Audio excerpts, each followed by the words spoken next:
I'd like to welcome the new folks who have just joined in the last couple of minutes. I think we're up to about 60 or 70 folks for the second of our 3 sessions today. Welcome.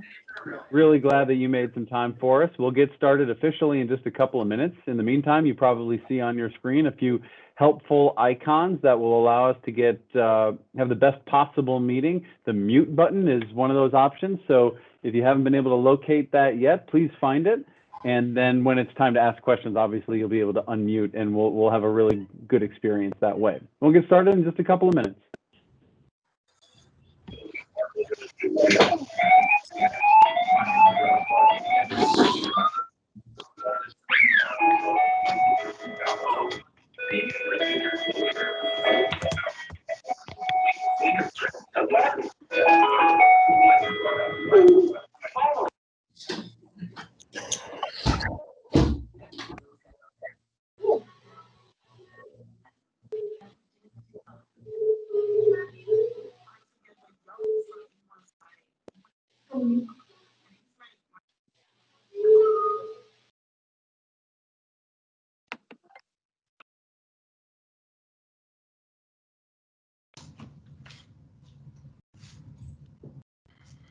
And just for the general awareness of everyone who's here, even though you might be able to see it at the top of your screen, we are recording these sessions so that we can post them for other people to watch at a later date. This is the second of 3 sessions. The first one from this morning is already up on our YouTube playlist on this topic, and we'll be recording this session as well as the one at 6 o'clock.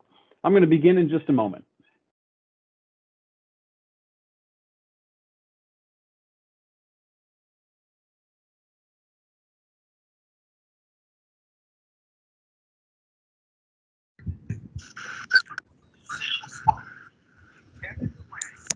Are you calling?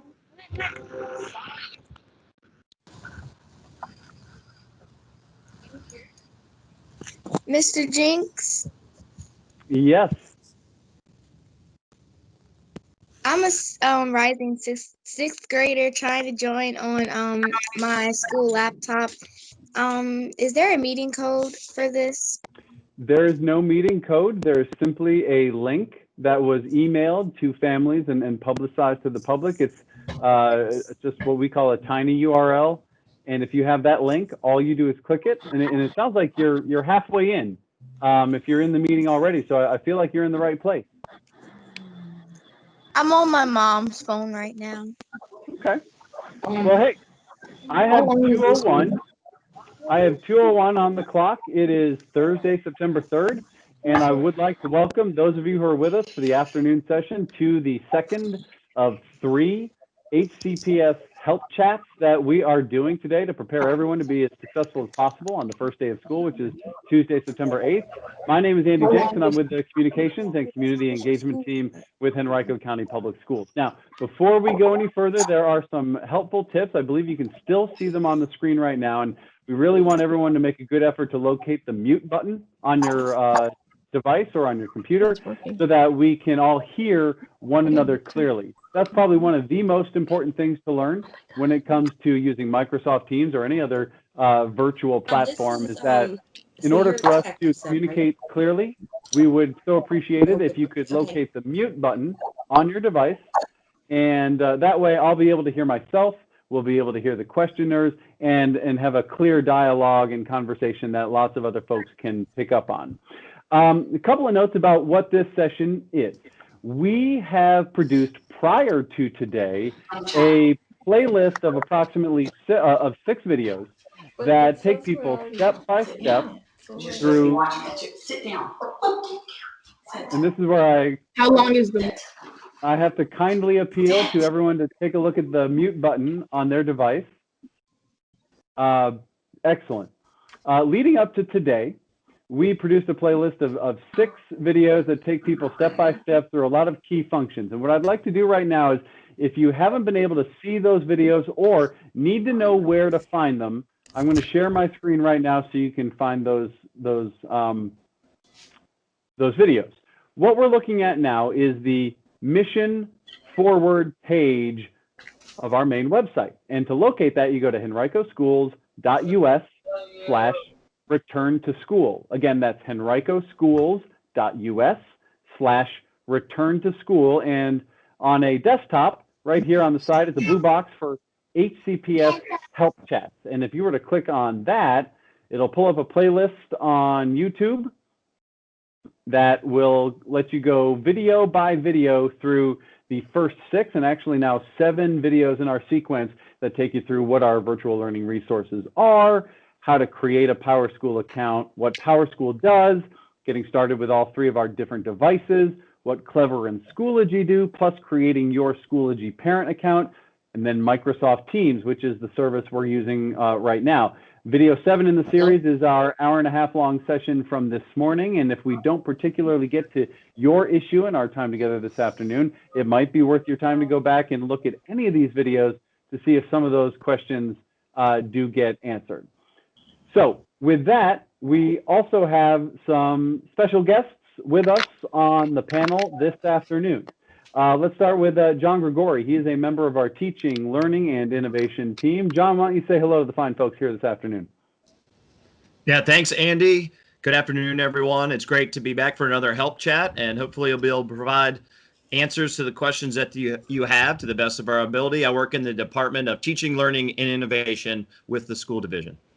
All right, John, thank you. Tony Markowski is joining us from our technology department. Tony's here to help us out this afternoon as well. Tony, say hello. Hello, everybody. Great to have you this afternoon. And Tony, it's great to have you. Making a return appearance also from technology is Margaret Dalton. Margaret, why don't you wave and say hello as well? Okay, hey everybody. Hello. Hi, glad to be here. I'm Excellent. looking forward to all the questions. And so the folks that we have assembled here today are here for a very specific purpose. And we are here to answer those questions that will allow everyone to be successful on the very first day of school. So this is about helping folks who are using Schoology or Powerschool or these devices or even Microsoft Teams for the very first time. This is not going to be the discussion where we get into the nuances of virtual learning or the school division's decision-making process, or when we'll ultimately have folks back into schools. Those are different conversations for a different time and place.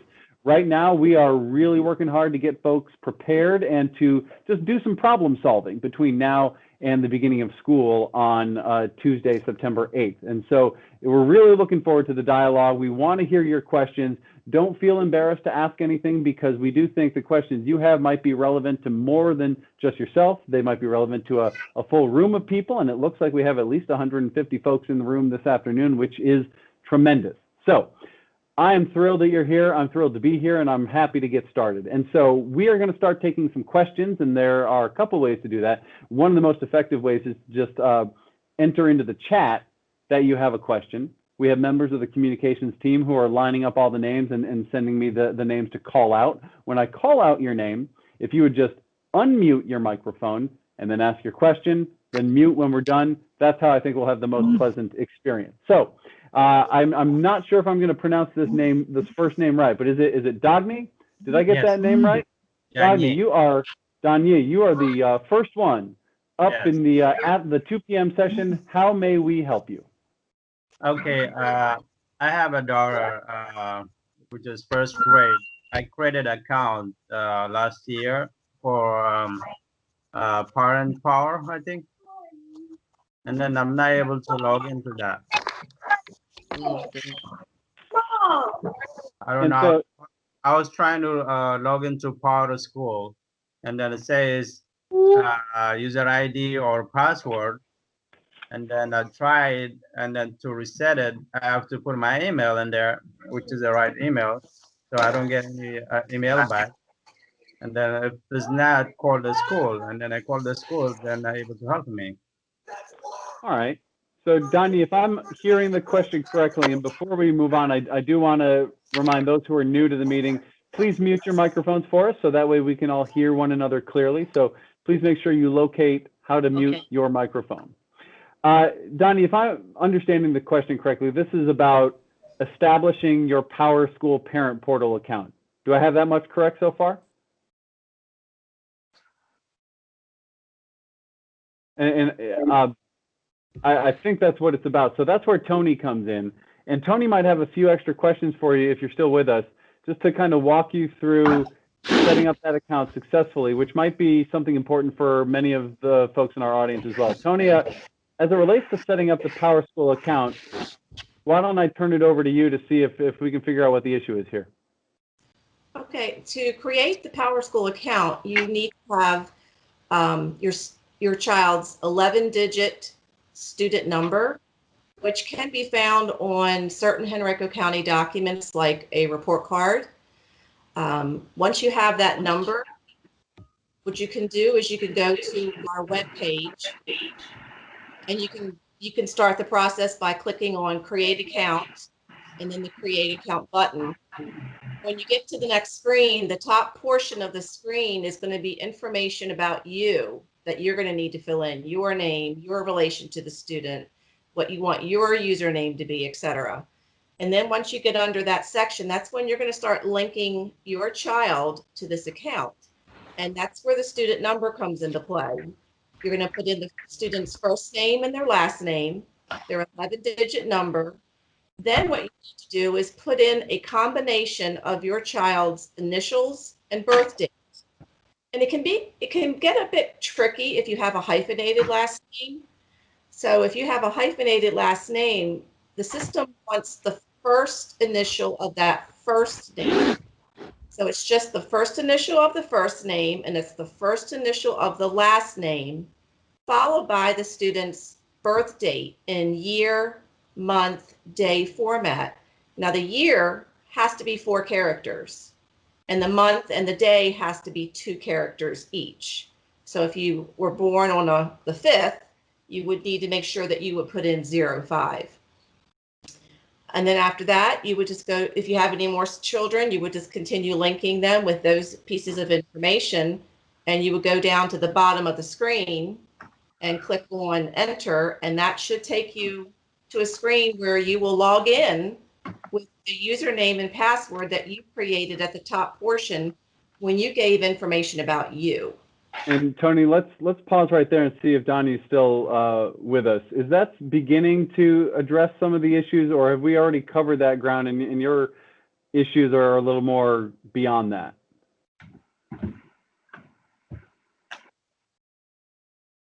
Can you hear me? Yes, we can hear you now. So I did last year all this. I created account. I know everything, all the steps. Now I was not able to log in back. So am I able to recreate an account since I already have, or what? No, we definitely don't want you to create another account, because then we'd have some orphaned accounts out there. We would need to do Got my password or user ID. I was trying to reset it. Didn't work. what you need to do is you contact your school and request them to get your password.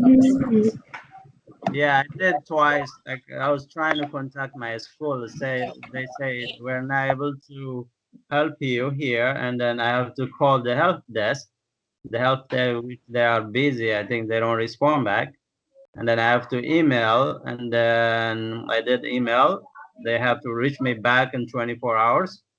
So I haven't got anything. Handling that on this here as far as personally identifiable information, we certainly don't want to do that via this chat session. Tony, we might be at the point now where a little bit of more personal attention might be a good idea. Is this the kind of thing where maybe we can exchange some contact information and we'll reach back out to kind of walk through what the issue is at this point? Yes. Do you want me to give my? Yeah, that's what we did in the first session. We put some contact information out rather than adding to the help chat help desk at this point. So if it's all right with your work email, Tony, since they're all public anyway, why don't you share that? Do you want me to say it or put it in the chat box? Put it in the chat's just fine. So that'll allow me, and Donnie, thank you very much for the question. We care very much about getting that squared away. I want to move on to Soham. Soham, did I pronounce that name correctly? Hello, sir. You were pretty close. It's actually Soham. Soham. So my I question apologize is, about that. No, it's okay. Many people get it incorrect. So my question is, like for after school clubs, so if some schools do accept to after school clubs, what do you think is the best option? Sort of like higher clubs, which are like wrapped around the whole nation, like TSA or like Vex Robotics, Blue Cheese, any one of those. How do you think we'll be able to do that in Microsoft Teams? So, Soham, if I understand the question correctly, it's about how after-school clubs will exist in the virtual environment. Did I get that correct? Yes, sir, you did. Unfortunately, the best I can give you at the moment is that kind of question is a bit outside of the scope of what we're prepared to do in this particular session. We've assembled a panel who can help folks create Powerschool accounts or Schoology accounts, and once we've done that, what all those accounts do, so that for day one of class, students and families are prepared. So I think you bring up a good point, of course, about how clubs are going to work in Microsoft Teams, but unfortunately for the folks we've brought together for this particular occasion, I'm not going to have some really good answers for you, but I would suggest raising that same question, if this is possible, with your club sponsor, a teacher or a sponsor or a coach of some kind, who might have thought through that a little more and might be able to get you the answers that you're looking for. I really wish we could do a better job for you here today, but we've set up a panel that's more tuned into technical issues as opposed to extracurricular activities. So I'm sorry about that, but we're gonna take care of you one way or another. I promise you that. Okay, Andy, could I jump in just real quick with a suggestion, Sure. if you don't mind? Yeah. So this is John from Teaching, Learning, and Innovation. And I did want to point out that within Schoology, there is a classification called groups, and that is designed for extracurricular activities like clubs or teams.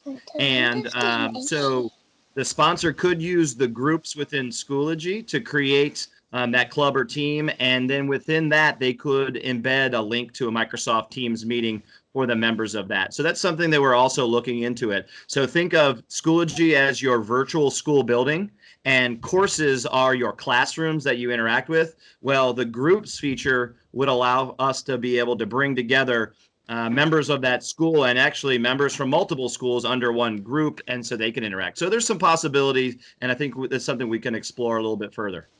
Awesome. All right, Sean. Thanks very much.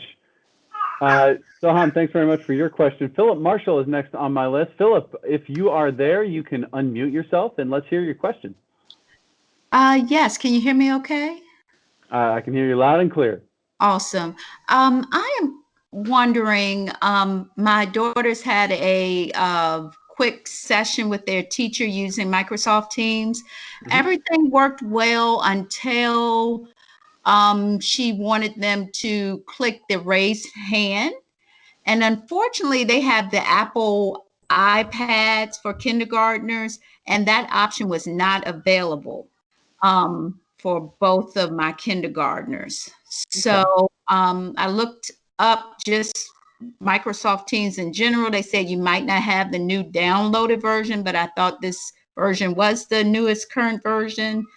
Only options they have on the panel is the camera, the mute button. And when I clicked those three ellipses, those three dots, it didn't even give me a raised hand. Well, it sounds like you've been doing everything right so far in trying to solve some issues. I think it's fair. Some of our panelists heard this question in the first session. So I'll kind of invite the relevant person to chime in again about what we know so far as opposed to the variations in functionality. And maybe the case is just that we're going to look into that and communicate with our contacts on some other technical ends about a possible update in this regard. But I don't know if that's detailed enough. So I think John or Margaret might be able to chime in that respect. Yeah, I sure can. So I'm just going to jump right on top of you, Good. Andy. Sorry. I'm going to add a screenshot to the chat because I worked with somebody after the first session, and she ended up having to, if you double click the home button or push the home button on the iPad twice, it'll pop up what's open on the iPad, and you want to quit out of the app. And the way you do that is you swipe up on whatever applications are open on the iPad. That quits an app on an iPad. Okay. So she did that, and then she relaunched Teams, and the raised, I'm going to try and put it in the chat right now. The raised icon, or the raise my hand, was there. So I'm actually just dropped it in now. Let's see if it shows up. But I took that screenshot after our session, and I was able to get it on my test iPad here. And I hope that helps. Okay, now you are downloading that screen because I don't see it on it. It's in the chat of this meeting, of this session. So at the top or in your toolbar, you should have a chat, or it says show conversation. It's a little chat bubble, and you click on that, and it should open up, slide the window over, and you should be able to see all the chatting and stuff that's happening in the for this session, and the picture will be there.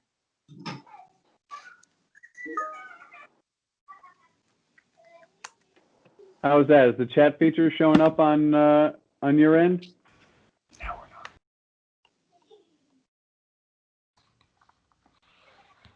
All right, we'll come back to that if we need to. I'm going to move on down my list, and I have Caden Barron. Caden, if you're there, you're welcome to unmute, and we'd love to hear your question. Okay, so on my school computers, I have a Dell Windows 10.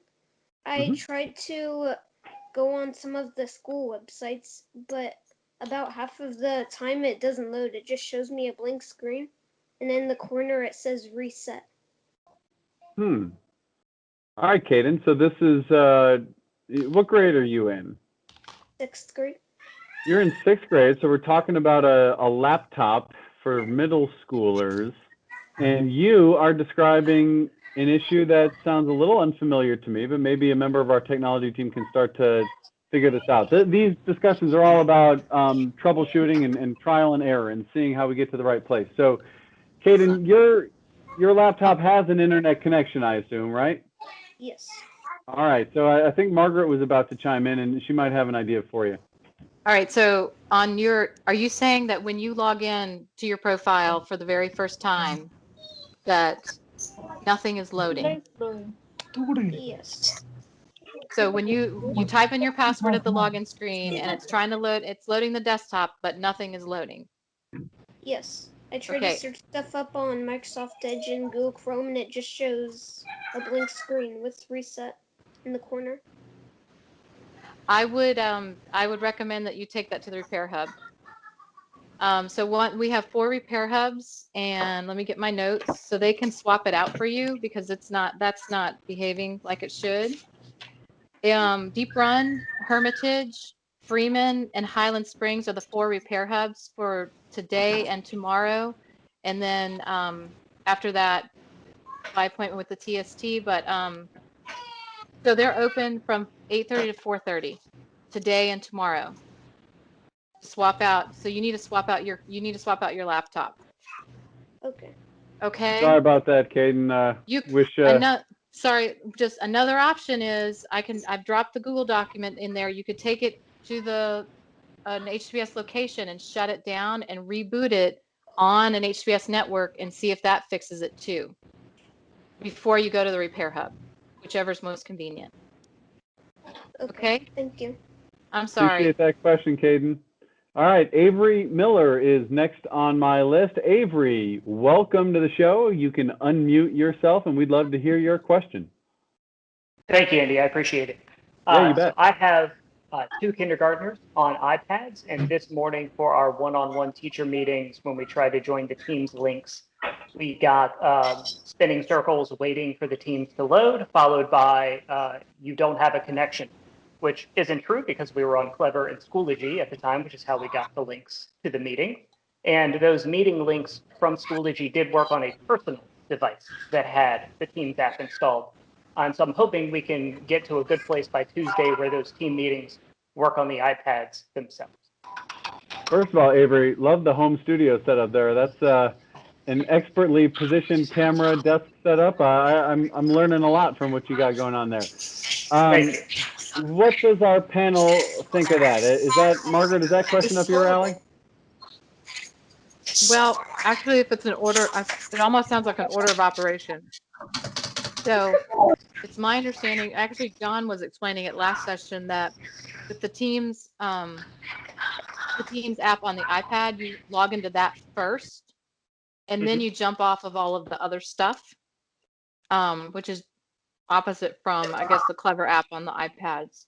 So if you still have the issue I do. I had it on my test iPad, and I had to quit out of the app and then relaunch the app.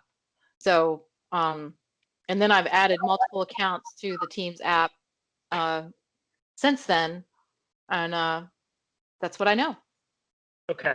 Yeah, and I'll jump so- in, Margaret, if that's okay. Andy, excuse me, just Yeah. to kind of re-emphasize those order of operation. And we do have instructions on the virtual learning page, which is on the mission forward page of the Henrico County site, henricoschools.us. And the general order of operations that we have found the most success for an iPad is for the student and family supporting them to open the iPad, turn it on.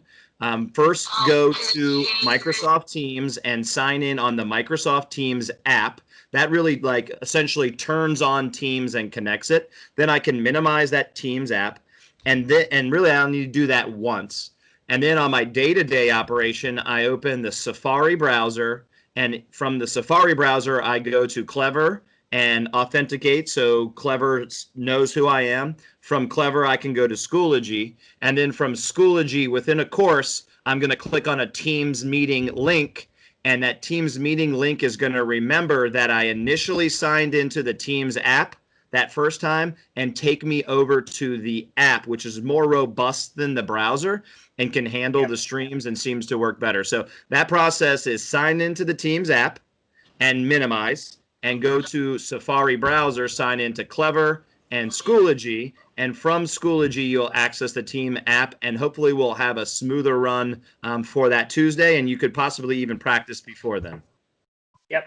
So just for the sake of clarity, I did that order of operations. Then I uploaded or updated the iPad operating system because there was an software update available. And then I did that order of operations again, and it still didn't work. If I continue to have problems, what is the alternative after that?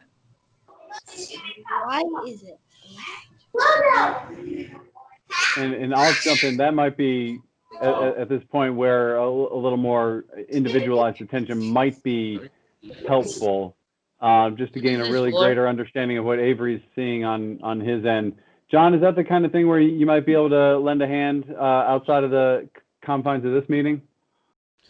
Definitely, Andy, that works out. I can put my email address in the chat, and so I'm open for emails on the specifics when we covered the general troubleshooting, so it sounds like we have, and I appreciate you following those order of operations and even trying a second time. So definitely, I'll go ahead, Andy, and put my email in the chat, and we can connect.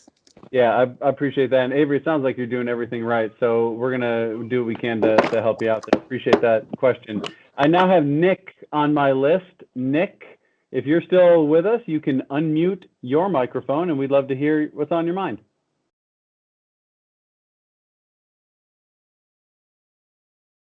Looking for Nick? If anyone's named Nick, you're welcome to chime in and ask your question. If not, I'm going to go to Janelle. Janelle, if you hear the sound of my voice, you are welcome to unmute, and we'd love to hear your question. Good afternoon. Thanks, Andy. I appreciate it. Yeah, you bet. Questions for upcoming sixth graders that have band chosen, and my son happens to be in homeroom, and we just want to make sure how that's looking right now. As far as my son hasn't practiced an instrument in 3 years, so wanted to double check how we could help at home and what that's looking like. Well, you're talking to a fellow band kid himself, although that was about 100 years ago, and I can't imagine what virtual learning would have done for jazz band and all of the other performing arts. I was in theater, at so that I understand. time. Yes. Absolutely. So unfortunately, the first thing that comes to mind is an answer I shared with someone a short while ago, which is how some of our clubs and extracurriculars are going to work in the virtual environments, a bit outside of the scope of this meeting, where we've come prepared to talk about some technical aspects of logging into Powerschool and Schoology and devices and how to make sure everything's working properly. So I wish I could help you out more, because I know you set aside time this afternoon to be with us. My best suggestion, and my guess is you've probably already done this, but is to reach out to your band director, your band teacher, who almost certainly has been spending this week figuring that out and would then be communicating with the future musicians. But if nothing else, my takeaway is that we've spent so much time in the past couple of weeks sending out lots of emails about how things are going to work that we haven't quite gotten in depth yet on music and the performing arts, and that might be something that we as a school division can do on a broader level moving forward. But I wish I had a good answer for you right now, but if nothing else, it's a takeaway for me that we can begin to, or at least continue to, answer some of those questions and provide some additional guidance on a countywide level. Sure. So I hope that helps for now. What school are you affiliated with? It'll be Hungry Creek Middle School. Oh, so I've gotten great communication. Mr. Tinsley is your band teacher. I like Todd very much. So when Todd's got it going on, so you're gonna hear from him when the time is right. And I wish I could have done better for you right here. But, are we allowed to reach out to you about being on part of any committee administratively for the arts? Is that something I can contact you directly? You're welcome to. I'm not immediately thinking of a division-wide committee that's relevant to the arts specifically, but that might just be me not thinking all the way through. So feel free to contact me, and we'll go from there. Thank you so much. You're welcome. Thank you. I'm going to move on to Anju. Did I get that name correctly? Anju? Hello, can you hear me? I can hear you loud and clear. Thank you. So I have two questions.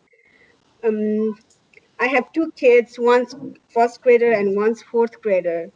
I did the registration at the same time, but now I am able to get the passwords and get login for my fourth grader, but for my first grader, I'm not being able to do that.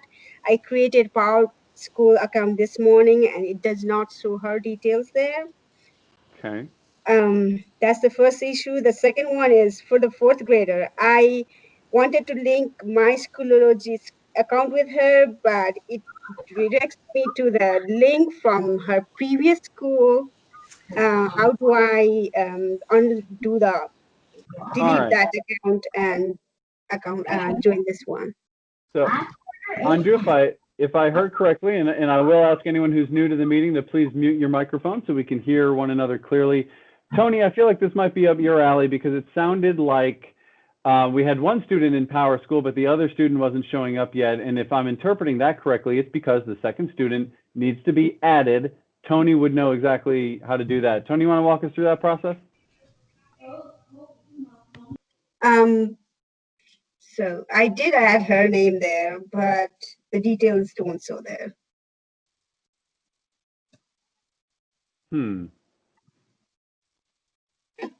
And I guess I'm drawing a blank then on how we might be able to be helpful. So both of your students have been added to Powerschool and they appear on your Powerschool screen. So far, so good? Yeah, their name is there, but for the login information, I cannot find the passwords for the first grader, but I did find for the fourth grader. Interesting. Tony, does that sound familiar to you? In other words, the student login information that we've said will appear in Powerschool and that we've seen does appear in Powerschool might not exist for everyone, and if so, how would someone troubleshoot that? So can I add two more? I did contact to her teacher, and she said she was just put in yesterday. Does it take a long time to generate the password?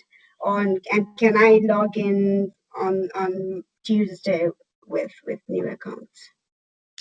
I do have a question. When did the younger student get enrolled? When did you enroll the younger student? I was in the school with their information last Friday. I did put the information together for both of them. But what I heard from her teacher this morning was her information was put yesterday in the system for her.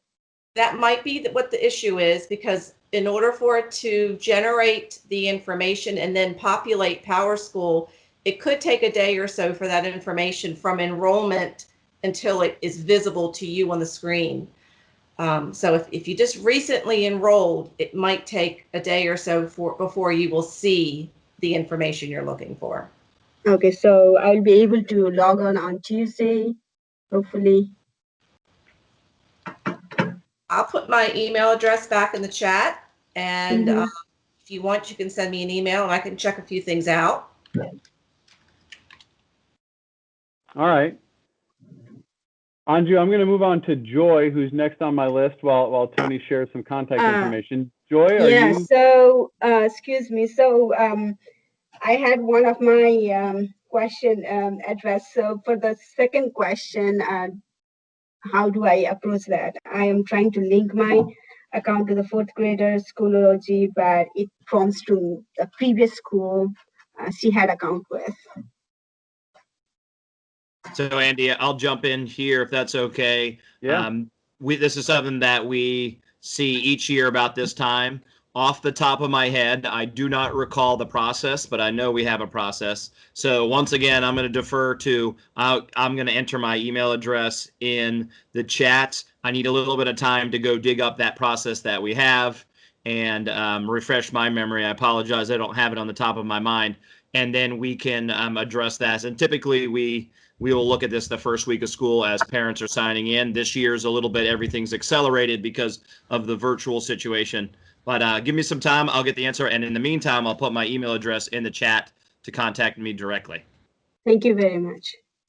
All right, Anju, thank you very much for bearing with us on those topics. We'll get you squared away. Joy is next on my list, and if Joy is still with us, you're welcome to unmute, and we'd love to hear your question.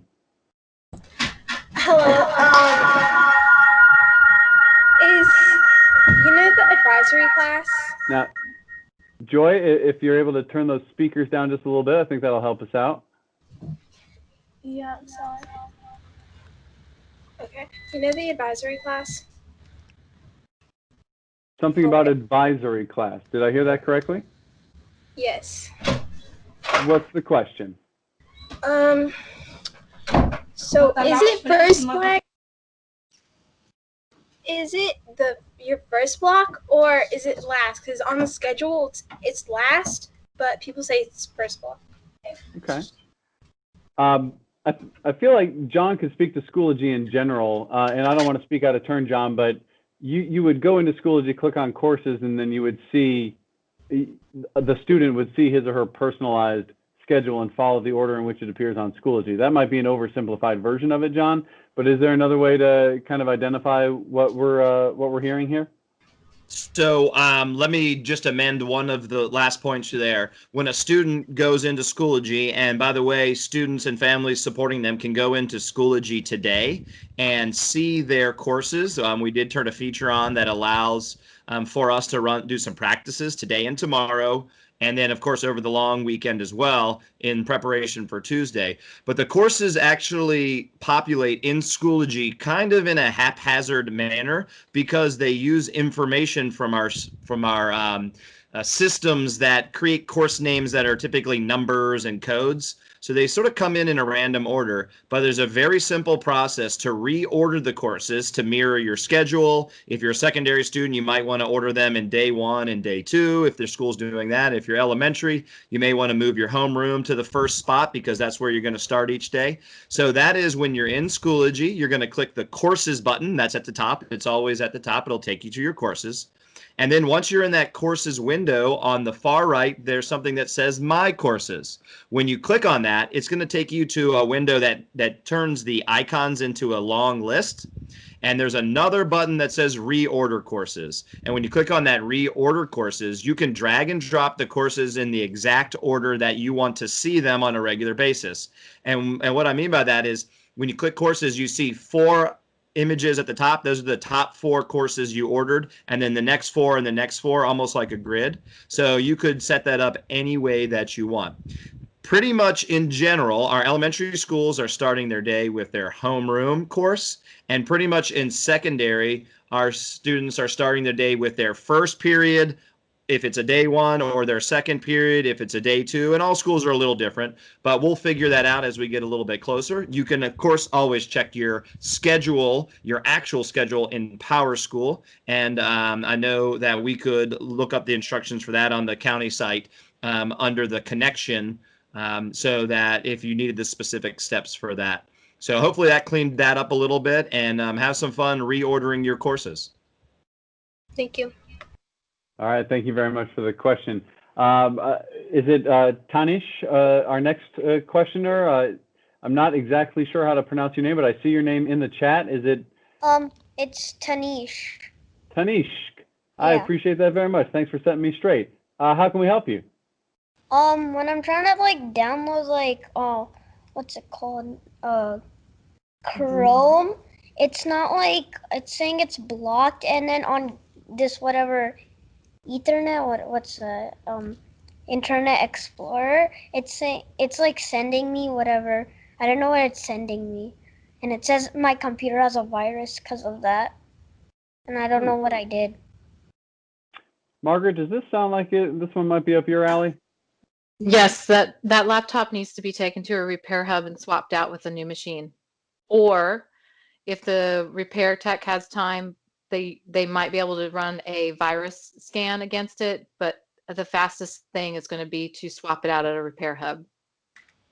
And it's blocking Google Chrome when I'm trying to like, can I like download Google Chrome? No, you're not allowed to. Nobody is allowed to download software from the internet onto HCPS issued machines. Software that is needed for instruction is supplied through platforms that we manage for security reasons, and for privacy and stuff. We do not allow downloads from the internet.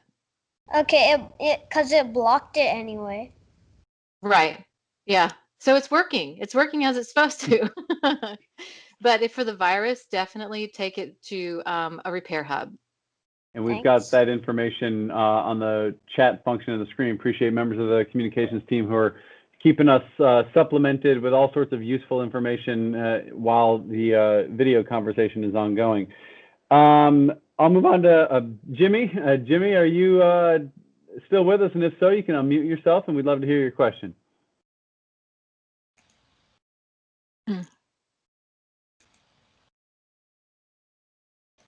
All right, we might come back to Jimmy. I have Turner next on my list. Turner, if you're here, let's hear what's on your mind. Yes, I have 3 questions. One is similar to what Mr. Avery was talking about earlier today, where we're trying to do the one-on-one meeting, but then when you click on the link returns you to a blank screen. What we found was that if you just go to the Henrico G suite, then you find the link there, but at the time we didn't know it, so we actually missed our one-on-one. I don't know why that is, because we follow the same order that John was talking about earlier. However, when we set it up on our laptop, we're able to pull these links without any issues. So I don't know if that's something that we will need to get the iPad to have someone take a look at it. I just don't know how a 5-year-old would be able to know, like, to switch and go to G Suite to pull the link instead. So that's one question I have. The other one is that I'm just wondering if there's any way we downloaded the Clever and Schoology, all those apps onto our laptop. So would it be easier just to use a laptop? Is that something that we can do instead of having to use an iPad? The last question I have, it just relates to the daily schedule. So I was looking at the courses this morning, and I click on the daily schedule. It says that an access is restricted. So I'm not sure, like on Tuesday, if my son would know like what to do first and what's the first order of business that he needs to sign on, if that's not available or just something that the iPad is not set up correctly. All right, who from our panel feels like they're most equipped to begin? I'll jump in, Andy, and try to address at least question 1 and 2 and possibly 3. So 1 was the feedback that the process that we've laid out seems to not be working across the board. And so we've now heard through the morning chat and this chat as well that following that process is still not resulting in what we hope it was going to result in. And so we are going to continue to look at that, and that'll obviously be a high priority item for us coming right out of these meetings with technology and our instructional technology department. Question number 2 was, in the meantime or in general, putting the iPad aside and using a Chromebook or a personal device in lieu of the iPad, I understand that that is an option. I will say, with the exception of Microsoft Teams app, in general, using the browser for both Clever and Schoology on the iPad. The browser versions are much more robust than the apps. In this case, those companies have focused on their browser product. So Clever and Schoology work really well in the browser, and sort of secondary to their business is their applications like the apps. The opposite is true for Microsoft. Microsoft is really strong app for the iPad, and the browser version is a little bit lighter. Browsers and handling multiple streams of video is difficult even with the modern technology we have, where the app is better equipped for that. So in that case, you could really use the device that you choose that works, obviously. We, of course, recommend the Henrico County device because it's going to provide that iBoss as the filter, and that does travel with the device. Doesn't have to be at school. But if you needed to, you could. And I would recommend, instead of downloading the apps for Clever and Schoology on those other devices, I would just use them in the browser, and you should have the best experience. And of course, we're going to look immediately at the issues that have been reported with Microsoft Teams on the iPad and that black screen. So thank you for your patience there. Yeah, I think it's working with the Teams because I did see another link for just a regular class, and when I click on that, it did bring up the Teams there. But there was something that's talking about like it may not be fully compatible because it needs some VPN access that like you don't see on the just like personal computer. So there could be issues with that. But my major concern is really just on day one, would he be able to know these kind of troubleshooting tips, right, to do this on his own? Like I don't think he can. It's a little bit more complex than I thought it was going to be. Of course, we have a nanny that will help, but I just wonder like if these kind of things will be resolved, we can really be ready on day one. I think that's good feedback. I mean, I don't mean to speak for John, but hearing that is very helpful, and it's certainly an indicator that there's some things that we can look into between now and Tuesday, which is as much a part of these discussions as it is to provide some help to folks who are out there in the community. Did we go through everything at this point, or were there still some open-ended questions? I think the last one was just about the daily schedule, and I was kind of hoping to take a look at that so I can tell him this is the first class you are going to. But when I click on that on the app and also on my personal computer, both of them were showing it's not showing anything. Like it says on the iPad, it says access restricted. So I don't know, like on day one, what he would know to do as first order of business. So you're in Schoology attempting to view your student's course at this point. Yeah. John, see this, but not the daily schedules. I can see. Yeah, so there's a couple places currently to locate the official schedule of the class order and teachers. So in Powerschool, a parent could view the schedule, a student could view their schedule. In Schoology, there is not going to be explicit information that says show up here at this time.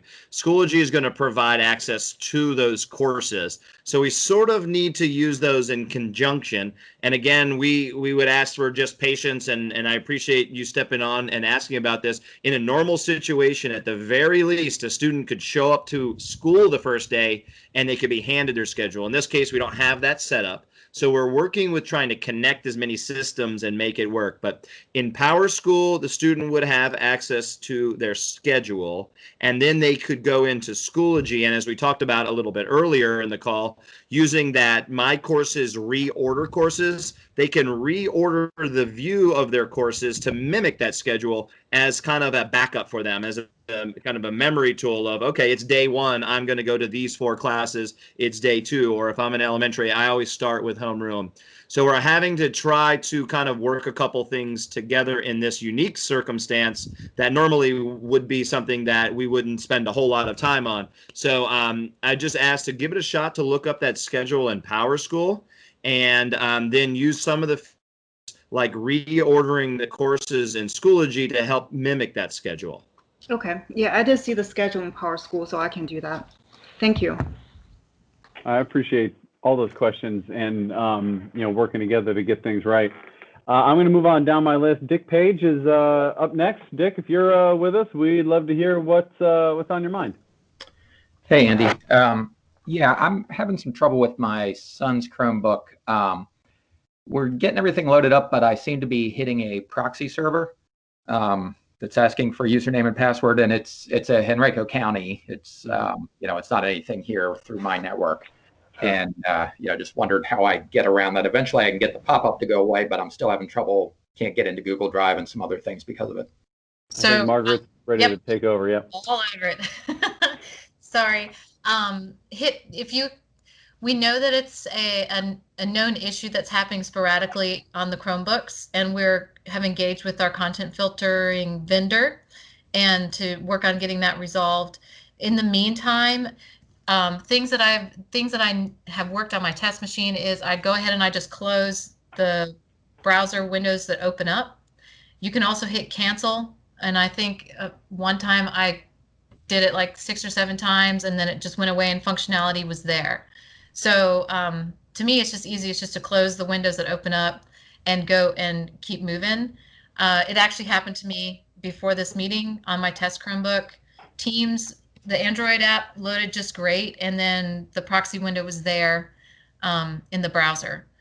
I have some theories as to why, but we are working on it. So just continue to hit cancel and keep moving. I know it's annoying. I don't mean to be flippant about it, but I know that it gets in the way and it can be disruptive, but right now that's our fix. Yeah, and it does one of the things, like if I can hit cancel, I can close out the browser and come back in. Eventually I get it to go away. Sometimes even after I get it to go away, I can't get into Google Drive. It seems to be blocking that, and the Teams app will not allow me to log in. So try this as a troubleshooting method also, which I've done on my test machines too.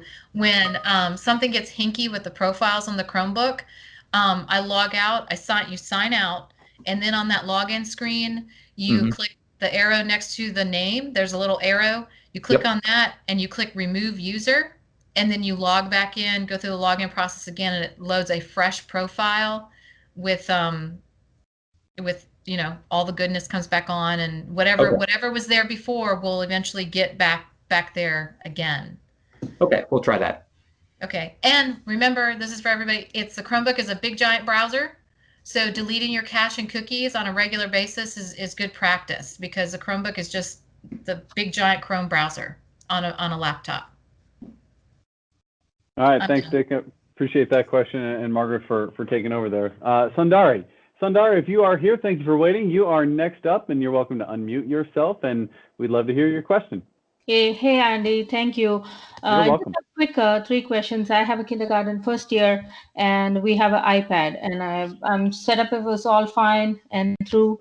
I just want to know the Schoology access code, the alphanumeric access code that we use for Schoology. Would we need that for anything else other than setting up the Schoology?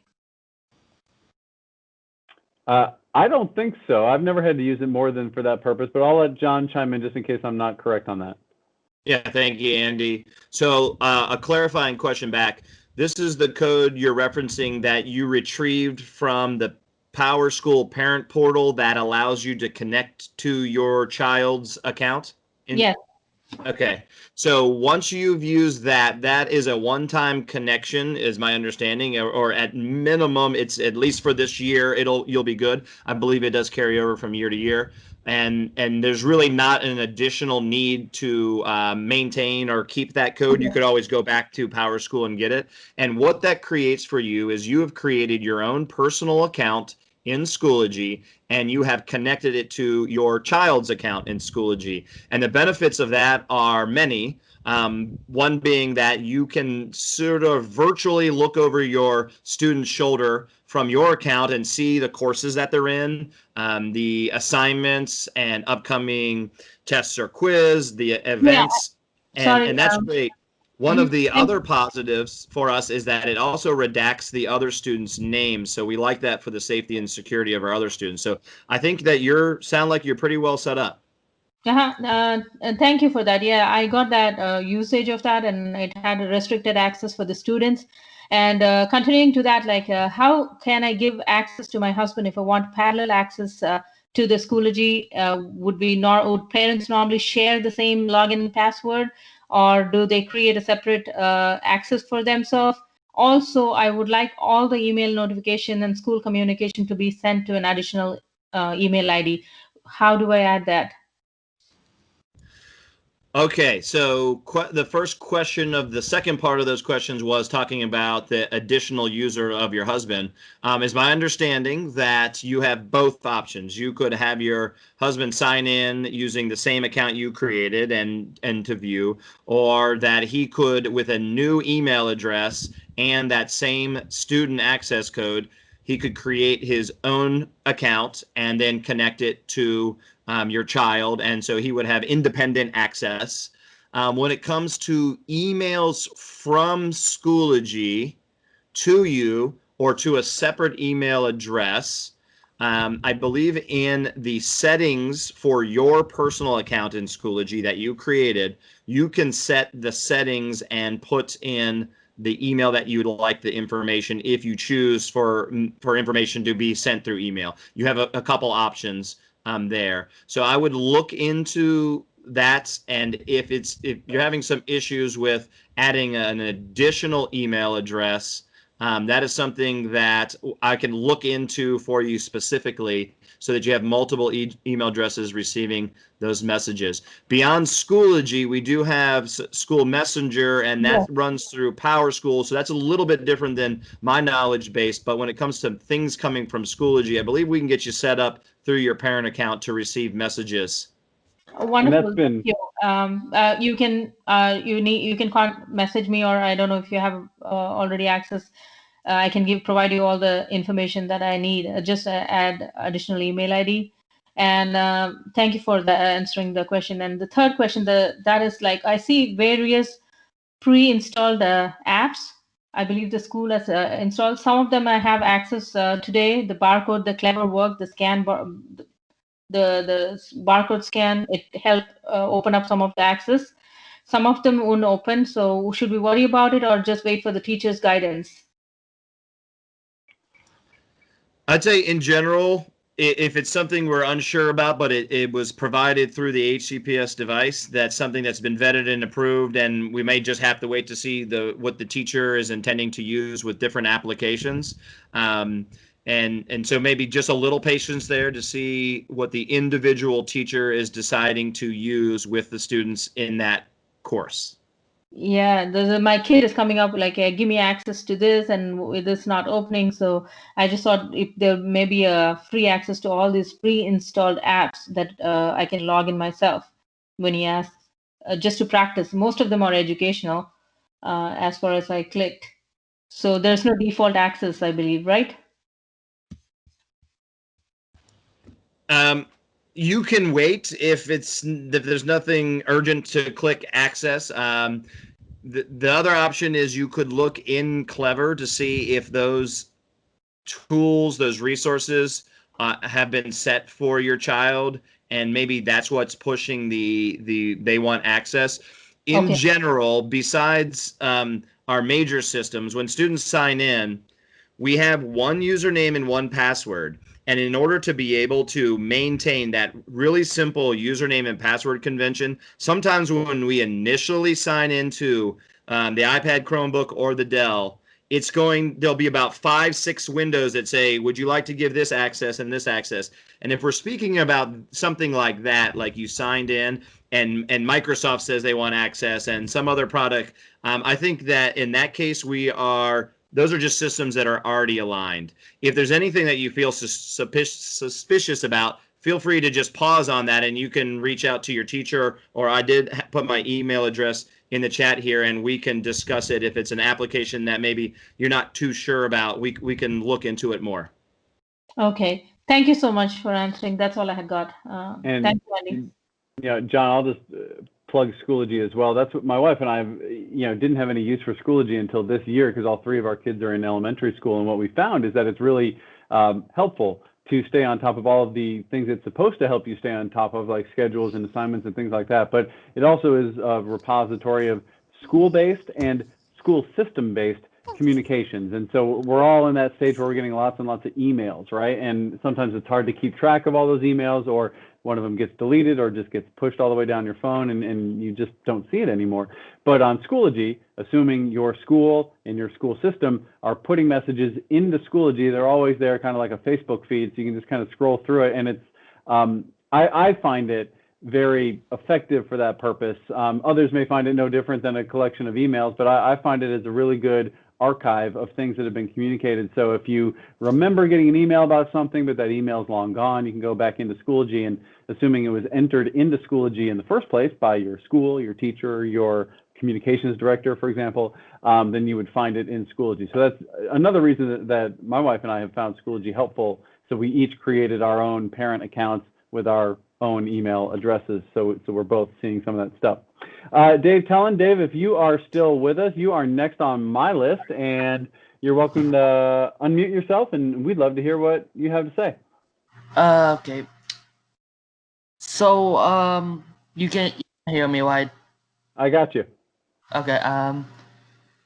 So like there's just but when I went to Clever and Schoology, I was just so confused because like there was like so many, like I went to courses, I was like a little confused because like the videos I was like watching was just explaining how you get there. I was like so confused like how they were like walking and like. Okay. Is there something in particular, Dave, you think we can help you with? Like,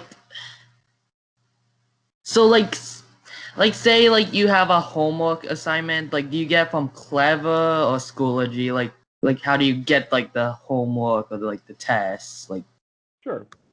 And I think John's probably pretty knowledgeable on that topic, but Schoology is where you're going to see your teacher and your course work. Now, the actual class itself takes place on Microsoft Teams, but I think the items that you're describing, you would access through Schoology, and I'll let John fill in the blanks from there.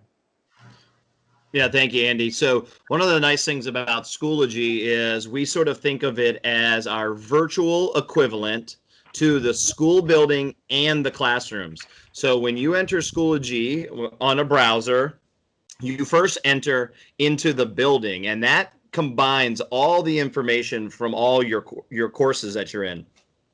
So when I'm in Schoology and I go to the home page, I see recent activity, and I see on the right bar, this is a collection of all of my courses and groups that I'm a member of. Overdue assignments, it says upcoming activities and assignments, reminders, requests, all that is collected in one. So that's going to give you a really high level overview. It's sort of like pulling all your courses and all the things that are happening into one feed. So that's great to see everything in a big picture view. But sometimes I need to break it down to what do I have due or upcoming in a particular course. In that case, I go to courses at the top of the page. I select the particular course that I know I have something coming up. I click on that, and that's going to narrow down and tell me just the assignments and upcoming events for that particular course. So again, Schoology gives you that big picture view and allows you also to go down to just what's coming up or due the assignments in an individual course. So go ahead and log back onto Schoology. If you click the top corner of your screen where it's like your school icon, that's going to take you to that kind of home page, that overview, and kind of familiarize yourself with that, and then jump into your individual courses and look around. And I think you'll start to get a sense of how you can remember and anticipate things that are coming up and stay on top of all your coursework. Okay, thank you guys. And that was helpful. Thanks. Yeah, appreciate you being in here, Dave. Now, time flies. We've hit the 1 hour mark. I have at least 3 more people who have indicated they want to ask a question. We're going to definitely get to those 3, but I will say I'm going to start to keep my eye on the clock now because we do need to take a break, and we'll be back here for a 6 o'clock session. But Jimmy, Edahi, Rishki, I have your names on my list. I also have 3 more names that just came through. So I do think we're going to try to move briskly through these next folks and try to answer as many questions as we can in the time that we have remaining. Jimmy, if you're there, Jimmy Wilkins, we'd love to hear what's on your mind.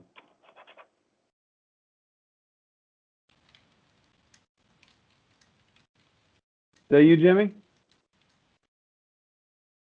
All right, Edehi, am I pronouncing that name correctly? I see you right there on my screen. Yes, Ade, you got it right. Edehi, okay. Yeah. Give it a shot. Thank you very much. What's your question? Yeah, so my question is related to the Teams, the Microsoft Teams on the Chromebook. We had a test run yesterday with the class teacher, but I noticed that my son couldn't see. Initially, we couldn't even see the teacher. We just saw someone who wasn't talking at the time.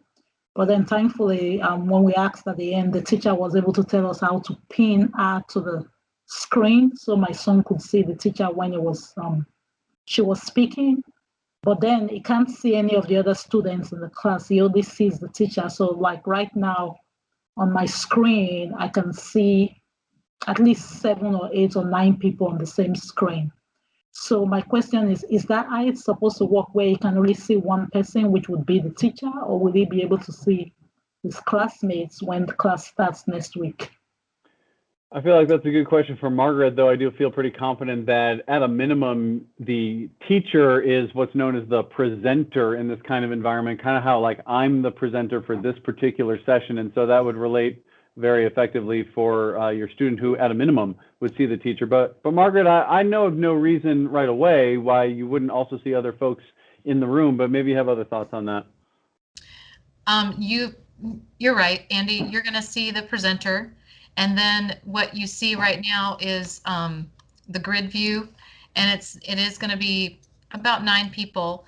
Under the 3 dots, there are in preview mode. There's a large gallery which you can select, and it puts a couple more boxes on there, and then together mode for people that have their cameras on. But I do want to share that. What it is it's usually the last few people that have joined, and or sometimes it moves people up who are talking. Like I know that I was on my computer, my video was not there, and now all of a sudden it's popped up in my view, and that's because I'm doing some talking. So I'm thrown up to the top with the last people that joined. So question about that, because I don't know about Teams since I've been using it at work. I did try to go to the 3 dots on this Chromebook and look for the gallery view.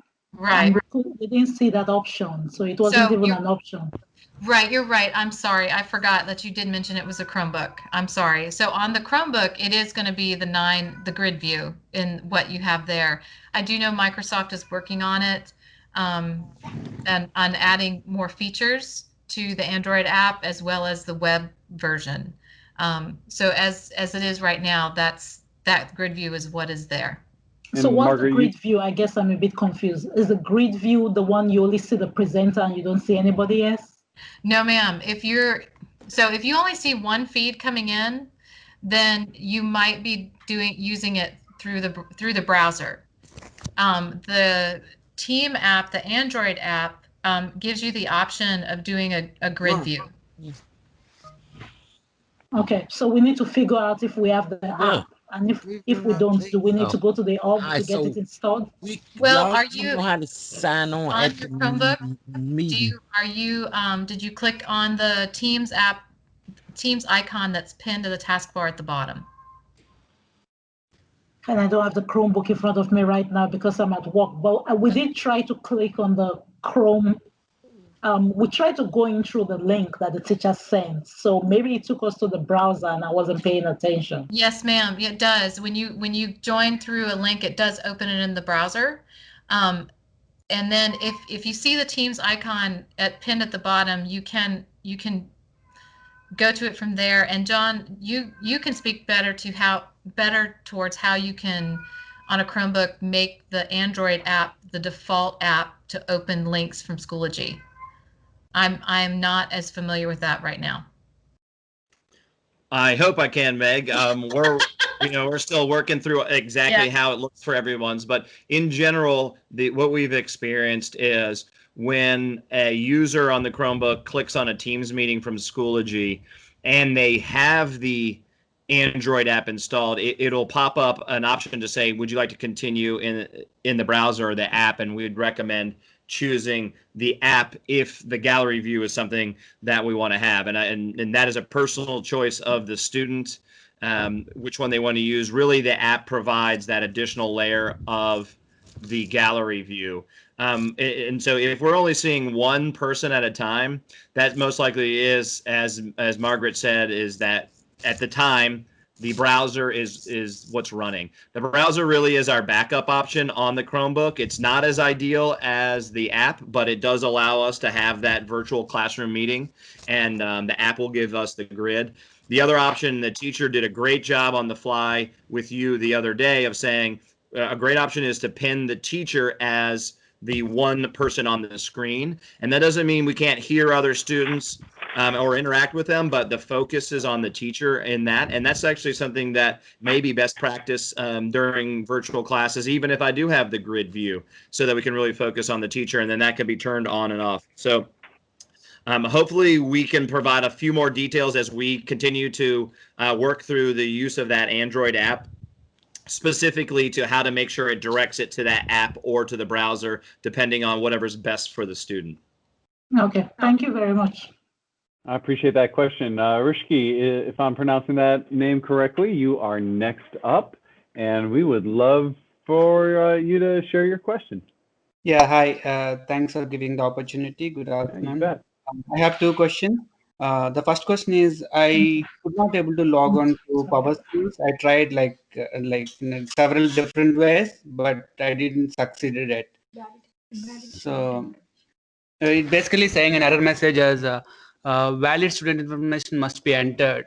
So I'm giving the valid information, still I'm not able to get through. Which of our panelists feels that they can pick up on that? It's Powerschool. I'm putting my email address information again, and they can contact me. Okay, ma'am. Can you put your information into the chat box? Yes, I'm almost finished. Oh, okay. Thank you. And it's Rashik. I think I mispronounced your name earlier. So Rashik, thanks very much. That's right. See your name My on the second screen question now. is, yeah. The Gmail is accessible on the Chromebooks provided by Henrico Schools. Access code on start that part over again. No, is the Gmail accessible over the Chromebooks provided by Henrico Schools? All right, so I think I can try to answer based off of what I heard there, Andy. And so our students, we do some authentication through Google as well as Microsoft. And part of that process is that creates a email address for all of our students, but we do not have Gmail activated for all of our students. So we use that address for signing in and authentication, but it's not an active Gmail address. So if I heard correct, we were talking about Chromebooks, which indicates to me that we're talking about an elementary student. They would not have access to Gmail. That feature is not enabled for them. Oh yeah, my kid is first grade, so maybe that's the reason I'm not able to access it. Okay. All right. Rashik, thank you very much. Isaiah, I think it's Isaiah, you are next on my list. We'd love to hear your question. Yes, so my question is, I just want to be clear, Schoology is specifically where all the schoolwork is going to get done, correct? I think that's a fair statement. It works, obviously the class itself takes place on Microsoft Teams, but they work hand in hand. You'll find courses and I think assignments on Schoology. John, that's a fair way to put it, isn't it? Yeah, Andy, I think you did a good job there. So the analogy we've been using is Schoology is the virtual school building, and classrooms, inside those classrooms are where the materials are, and the assignments are handed out and collected, and discussions take place. And then to have the live interaction, that's where Microsoft Teams comes in. So there really isn't anything stored in Microsoft Teams. That is that live interaction. What I mean by that is instructional materials aren't stored. We do have the chat is recorded and things like that. But when it comes to the materials for learning, those happen in Schoology, and the live interaction happens in Microsoft Teams. In Microsoft Teams, I see that the links are already in Schoology for the most part. Yeah. That's correct. We are we have opened Schoology today and tomorrow while we have staff in place, and various schools have set different schedules for practice runs. And so you may see in some of the courses in Schoology a link to a Microsoft Teams meeting. Some teachers have reserved those, just haven't put them out because they weren't available at that time. But ultimately, those links will always be in the courses.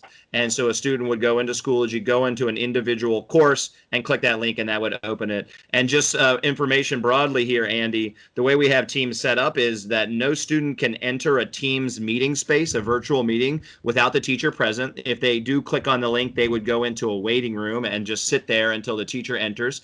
And then teachers can have the ability to end the meeting, which officially closes that space. And any students remaining essentially are booted out of that meeting, and it's not an open space for students to interact unsupervised. So we like that setup, and we think it's going to be really effective for a safety and security of our students. Okay, thanks for clarifying that. I do have one more question. Sure. So Powerschool, I have the parent portal, but I need one specifically for my son in order to I don't know, but I see his grades, I see his class and everything on there. So that should be enough. Do I still need to have a student portal for my son in Powerschool? I can I can take that one. The student will use their HCPS dash username and their password. So that's what the Powerschool ID is. The password that they use to get into other parts, the Schoology, the laptop and all that kind of stuff, it also is a login for Powerschool as well. Okay. So when I click on Powerschool, I could just type in his school ID password. Well, he needs his username, which is the HCPS dash with something, with what is behind it. And then the password is the same as what we used to get onto the Chromebook. Yes, ma'am, that should work. Okay. So you can use your account and he can use his account. All right, thank you. I will try. You're welcome. Awesome. We've got Taylor and Alan, and at that point we might have to hit pause on this discussion because we'll be back again at 6 o'clock for an evening edition of this. But let's go to Taylor first. Taylor Wright, if you are with us, we'd love to hear your question.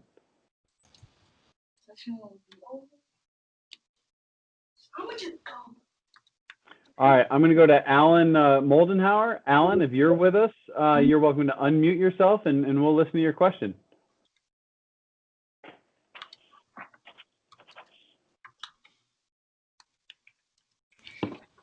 All right, I do have 3 other names that I'm going to get to since we are going to skip those.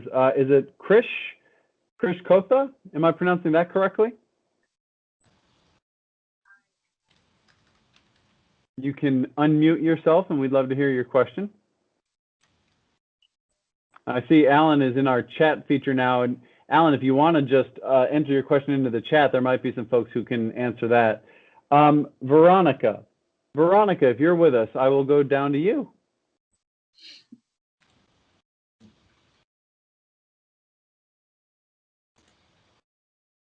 Oh, man. Okay. Penelope, if you're there, you can unmute and we'd love to hear your question.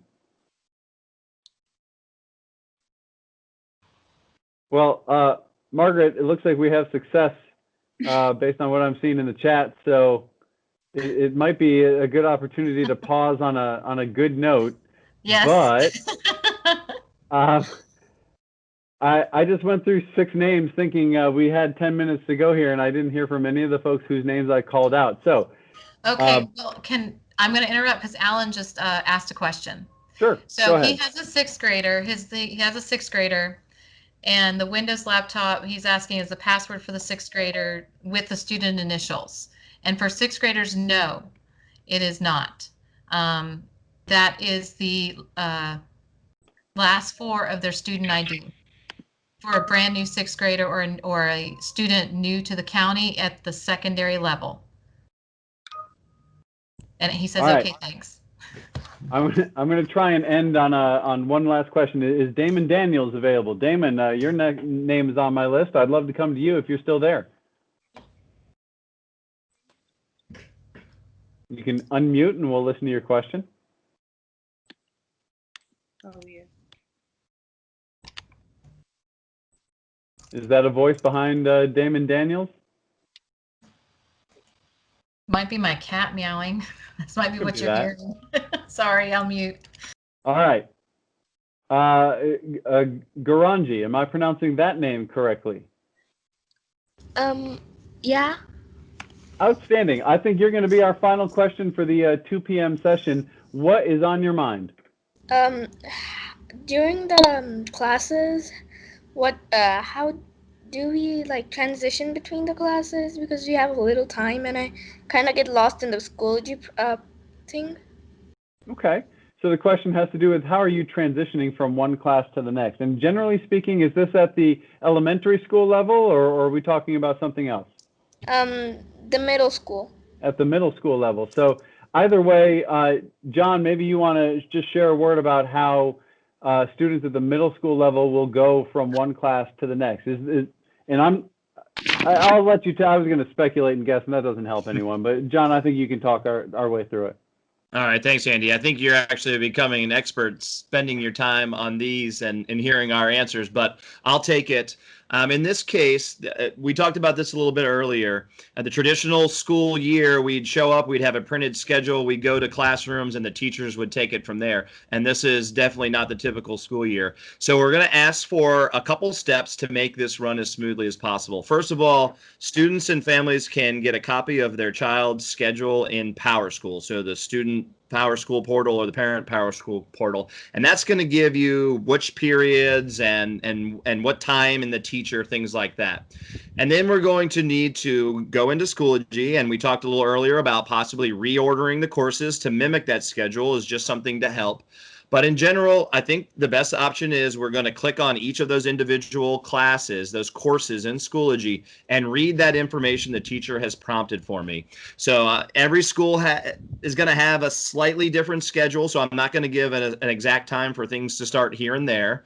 But you can go into those courses and look at the information the teacher has provided. And I would say once I kind of settle in and I'm going from class to class, I complete one class. So I'm going to hang up on that call and do whatever work I need to take some notes and be organized. And if I have some time as a break, a mental break or lunch, I might just go ahead and open up that next course and have it sitting in front of me, maybe review and specifically look at the time that the teacher has asked me to be ready on that class link, that Microsoft Teams link, and just have that kind of queued up. I'll come in, be sure I'm ready to go on that Microsoft Teams link a few minutes before class. If I click on the link too early, I'll go into a waiting room and the teacher will let me in when they join that. So I could feel comfortable, go ahead and click a little bit early. Sometimes I may need to refresh if I'm way early. And then I'll be able to jump right into that meeting. So I think it's something that's going to seem a little awkward at first, and then it's going to become second nature after a few days for us. I think that got the smiley face seal of approval in the chat window. So John, thanks very much for walking us through that. And we want to thank everybody for your questions. As we mentioned before, we've got 3 sessions today. We did one at 10 o'clock that is already on our YouTube channel.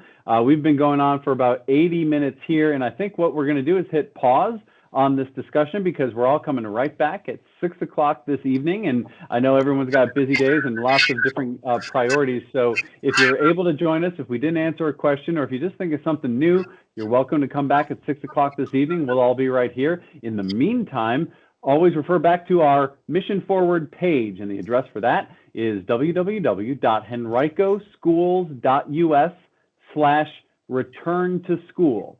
henricoschools.us/return to school. We've built that page in order to get you in whatever next direction you might want to go. So if you remember just one web page and then need to figure it out from there, it's the henricoschools.us/return to school. So a word of thanks for John, for Tony, for Margaret, for being here with us this afternoon, and to all of you out there who have stuck it out with us for the full session. We appreciate that so much because spending some time with us today really means a lot to us, and we hope we were able to provide some helpful tips and some useful information so that everyone can be successful on the first day of school. We are all learning this together, and the spirit of teamwork and doing it as one unit is really rewarding to me and to all of us within Henrico County Public Schools. So on that note, Thank you very much for joining us. And for those of you who want to see us again, we'll do it all again at 6 o'clock this evening. Until then,